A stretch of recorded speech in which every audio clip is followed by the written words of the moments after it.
Hi there, thanks for tuning into Duck Bricks. I'm Chris, and today we have some pretty exciting LEGO Bionicle news.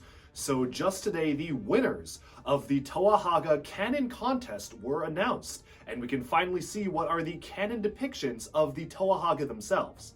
So if you don't know what this is, TTV, or the Three Virtues, is essentially running a fully sponsored by Greg Farshtey Canon contest to actually depict some members of the Bionicle storyline that appeared heavily in the story but never actually got official images or sets based off of them.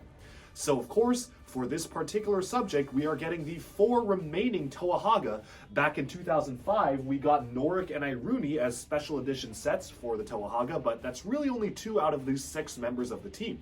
So, this Canon contest is meant to depict the remaining 4 team members. Now there is one caveat to this. While the actual builds of the characters have been fully voted in and won, we won't actually see the final Canon version of what they look like until the second half of the contest, which is an art contest. So essentially, the models are going to be used as the base subjects for the artwork, and the artwork itself is what will be officially canon. Although basically the models, or at least how they're built, are basically already canon because you're supposed to draw it based off of those models.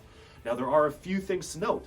Some of the builders of these models said that people could change the armor color, the masks, and even the spear tip of the weapon the characters are holding. So by the time we get to the final artwork, some things may actually be pretty drastically changed, which is actually why I'm personally going to wait until the artwork comes out before actually building the physical models so I can actually showcase and review the most canon versions, even if it requires building a slightly different model with a different spear piece tip, a different mask, or even different armor color. But without further ado, let's dive right into the results. If any of you watched my last video on the subject, I went over all of the finalists for all of the 4 Toa, named my favorites, and if you've seen that video and know which ones are my favorites, you can tell I'm pretty happy because every single one of my favorites is the official canon depiction of the models. So feeling pretty good, super excited to build these models, and let's take a look at the winners. Alrighty, so here we have the first winner of the first part of the Canon contest. This is our official model for Toa Bomanga, Toa Hagah of Earth. Now for me personally, this was my favorite model because of the very ingenious use of the Metru torsos to actually accentuate the size and scale of this hero. Using the Metru torsos as hands and legs, I think was a really good choice to actually set this apart from the other Toa, but also keep it within the style of the actual Toa Metru style builds that all of these are supposed to be based around. I also really do like the choice of mask there, using the Kanohi Faxon-esque mask, kind of modified to be a non-aquatic version. I think just works really well for this character, and I love that this character even includes some thumbs for him to hold his spear. Everything is just really cool about this, and it's certainly a very unique stature. Now, this model, actually, if you look at the consents, the mask is not allowed to be changed, and the spear tip is not allowed to be changed. And I'm pretty happy with that because I like the mask and I like the spear tip. So I'm glad that that will not be changed. However, the metallic color can be changed. So if the winning artwork depicts this in a different metallic color, we may actually be having that color instead of this flat dark gold. While I do think that flat dark gold works really well for this character, and I probably would be a little bit skeptical of any other changes, I'm at least open to the idea of seeing any changes that are made to this character, and I'm curious to see if anyone actually decides to change the color to something else for him, because I do think the black and flat dark gold actually work out pretty well. Moving on to Toa Koalas, we have the next winner right up here. This again was my favorite one, my first choice for voting, and one of the reasons why I really liked this was a combination of the metallic blue color with the scarf around the mask. Now I mentioned in my other video I wasn't the biggest fan of the mask, but once it was covered up by the scarf, it actually looked a lot cooler to me. And of course, you do have the special design similarity to that mask because it actually appeared in one of the 2006 Bionicle comics. So it actually is something that you could see in universe. Going to the consents for this, the mask is not allowed to be changed, which, as long as they include that scarf, I'm fine with. The spear tip is also not allowed to be changed, so this spear tip, the Knight's Kingdom sword piece, is going to be the final spear tip, which I think works out very well. I like the use of the Knight's Kingdom's weapons in these. However, the metallic color is allowed to be changed. So if someone wanted to, they could change the complete color of the metallic blue on this model. Personally, I kinda hope they don't, because I do think white and metallic blue fits absolutely perfectly for a Toa Vice, really gives off that icy feel, and actually really makes it evoke the element that it's supposed to be based off of, although I'm not necessarily going to strike off any entries that do it in a different color. As long as they do it in a way that's convincing and works well, I'd probably be fine with it, although I do love this metallic blue color, and I certainly wish that the final model will be metallic blue so I can actually build this exact version of the model and review it myself. Moving on, we have Toagaki. This was again my favorite choice for the Toagaki models, and I really liked the way that it incorporated different aquatic themed elements into the build, such as the 2007 Baraki armor piece that really gives off this aquatic feel. Of course, you've got that Galak shield piece in the center, which just looks like a giant fin, and I even like the use of, say, the Paraka lower legs, which give it a bit more of a streamlined appearance, as well as the choice of the spear tip. I think using the Pridax spear tip is an excellent choice for an aquatic character. I also love the incorporation of the tubes around the body, which really sells me on the fact that this is a Toa of water. Now, if we look at the consents for this, the mask is allowed to be changed, the spear tip is allowed to be changed, and the metallic color is allowed to be changed. So honestly, going into the artwork, this could end up being very, very different, because of course, the mask itself could be something completely different, the spear tip could be different, and even the color of the silver itself could be different.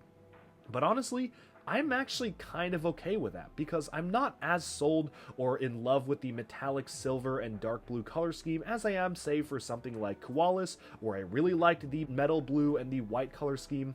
This one, I think I could see it in any different sorts of color. I mean, it could even work with flat dark gold, pearl gold even, maybe a metallic blue for this character to have two members on the team with metallic blue armor. Really, anything could go for this one, and I'm pretty happy with just whatever they decide. The mask as well is not something I'm necessarily tied to or married to. I'm just kind of okay with it. I certainly like the look and feel, but if someone wanted to try something different, I'm all good with that. Really, the only thing that I'll be sad about if it changes is the spear tip, because I do actually think that choice of piece is a really good option for this character.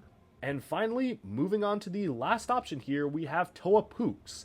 This one is one that I really liked. I actually ended up going back and changing my favorite choice later on after I published my other video. I went back and looked at it, and I really liked the choice of the spiky armor on the shoulders, and especially when I looked at the consents and how other parts of the other model could change, I figured this was probably one of my favorites, and I really did like the choice of that Knight's Kingdom armor. So I went back and eventually picked this, and if we look at consents, you are allowed to change the mask, you are allowed to change the spear tip, and you're allowed to change the metallic color. So much like the Toagaki model, you can basically change every part of this. And that I am pretty okay with. The mask I do think looks really good on this character. It'd have to be a really convincing argument, to me at least, as to why you'd want to change the mask from that particular model, but everything else I think is alright to be changed.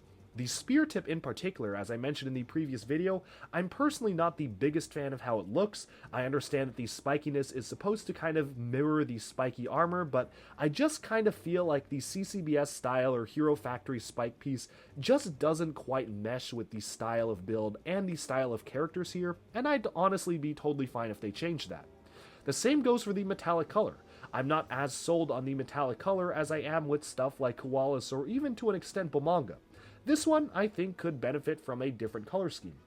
And one idea that I've heard a lot of people toss around that I actually really like is having certain characters match up with different colors. So, for example, we would have two flat dark gold armored characters for Bomanga and Iruni. Maybe we could have two metal blue colored characters for Koalas, or even a metal blue Pooks, and then we'd have two silver armored characters with Gaki and Norik. I just think that would make a pretty interesting team photo and have them kind of match up in terms of armor, and I'd be interested to see if anyone actually tries to do that. And so, with that, we've basically taken a look at all of these entries and the final winners for the Toa Hagah Canon contest. I'm quite happy with these. I know in the previous video I was very torn on the Bomanga build, whether or not I liked the one with the Kanohi Krakons shoulder armor, or I liked this larger one better, but ultimately I'm pretty happy that this larger build won out. And I'm super excited to see exactly what the final artwork would look like, because some of the artwork that's come out of these contests have been fantastic. Alright, and with that, we've taken a look at the winners of TTV's Toa Hagah Canonization Contest, at least the winners for the first half of the contest focused on depicting the individual Toa. And now we just have to wait and see which artwork gets chosen as the final canon depiction of these characters. I certainly am really excited to see the artwork that comes out of this. It's supposed to depict the entire Toa team, so including Norik and Iruni will get a full team photo, so very excited for that, and I certainly will be doing some analysis on the finalists for that category when that eventually hits in, I guess, a couple of weeks. Thanks all for tuning into Duckbricks. I hope you enjoyed this news video, and let me know down in the comments below, are you happy with the winners? Did you wish some other ones won? And if so, what do you think of how the artwork contest will go? Thanks for tuning in. I'll talk to you again very soon, and stay tuned for even more LEGO news, reviews, discussion, and analyses coming your way very soon. Bye-bye for now. Thanks for tuning in to Duckbricks.